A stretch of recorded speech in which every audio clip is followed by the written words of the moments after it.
do you need to register your drone for Thailand? Whether you're a resident or even a tourist, or mostly a tourist, I'd say... Do you? Yeah, well, it's risk. So if you don't want to go to jail or get fined if you hit a power line or do some damage to a car or hurt person, yeah. Oh, I think you might want to. I read on Reddit Thailand that you didn't really need to. No packed lunches, I eat when I please. My schedule's open, I set it with ease. Independent and fiercely free. The empty nest, it's where I wanna be. Between meals, I find my fun. Dancing wild when the day's begun. Living loud on my own beat. Every day's an adventure on repeat. Yeah. Oh, I think you might want to. I read on Reddit Thailand that you didn't really need to. But you know, you always have these people on any site in social media that says, oh, you don't need auto insurance, you don't need this or that. But it's really, you know, their level of risk is so much higher than ours. Well, also, you know what? Maybe they don't want to spend $150. I don't know. A little bit of effort to fill out the paperwork. Okay, so there were some weird complications. It is a little complicated, but you know, if you know what I'm about to tell you, probably be a lot easier. So there's two different entities you need to register with. One is the MBTC, which is kind of like their FCC. They regulate radio transmissions. So in other words, anything near an airport. Also, there is the CAAT, which is in charge of regulating the people driving the drones. So they actually want you to register with the MBTC first and get that paperwork taken care of. And then you go over to the CAAT. Now, so there's two government bodies, yeah, involved in this. Yeah, and then of course you also need to get insurance. Oh. The insurance doesn't have to be expensive. You can get it for like 745 baht if you have a really lightweight drone. They go up to like, I think, above 300 grams. So something like our hover. Oh, the selfie drone? Yeah, the selfie drone. And Wait, my little selfie drone that just flies like yay high, like it doesn't get above 30 feet and takes my selfies? Yeah. I need to register that. If you brought it, yeah, you would, because it has a camera. Oh. Anything with a camera in the United States. In Thailand. Unlike the United States, anything with a camera in Thailand requires you're supposed to certify or get licensed. And the thing is that they have weight classes.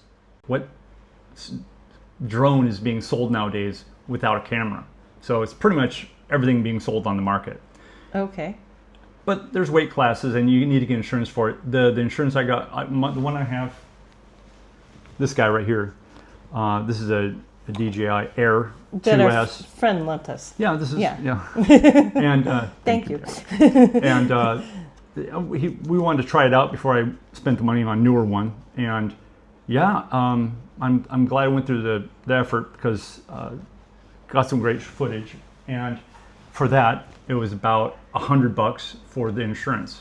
That was actually more costly than anything else in the process. The actual permits were like, $30 and $10. It's really small. It's just hassle filling out the paperwork. Well, not just the hassle, but some of the translation was a little confusing. Like when we first came to the airport, we thought we had to do something. Well, it was the fact that I read it as you're supposed to provide documentation. You're supposed to send them a copy or a picture, essentially, and they said it at the customs. You provide something to the effect of you obtain a stamp at customs while you're bringing in the drone. And I thought that referred to the fact that you got some kind of stamp. You showed them the drone or something, and your documentation. And you got a stamp on that. So we were standing around with live animals and a drone. People with the live animals. They're like, oh, no, you go over there. Yeah. We went over there. And they're like, no. There. So we walked around the airport for 5-10 minutes talking to customs people. And like, drone? And they're like, They Yeah, a just couple shrugged their people really shoulders, wanted to look at it and went, that's a nice drone. But we're good with it. Carry on. Like, okay. So essentially, what turns out is like they just want the MBTC and the CAAT. They just want to see a picture of your entry stamp that they stamp on your passport, and that's just to show that you've entered the country. And so it's kind of tricky to actually get that all going, because I was trying to get it all registered and taken care of before I even got into the country. You can't quite do that because you need to have shown them the picture of that entry stamp. So once I got here, finished the paperwork, and it actually, they say allow 5 to 7 days. It actually went through faster, so it wasn't too bad. And the one thing that did catch me off guard, though, is that when I went over to the CAT, because that's the second one you do in that order, you can get that all done online. Everyone goes, oh, it's no problem, you get it done online. I didn't realize, I'm sitting here in the hotel room going, okay, no problem. And they go, okay, now for your test. Test? What? Yeah.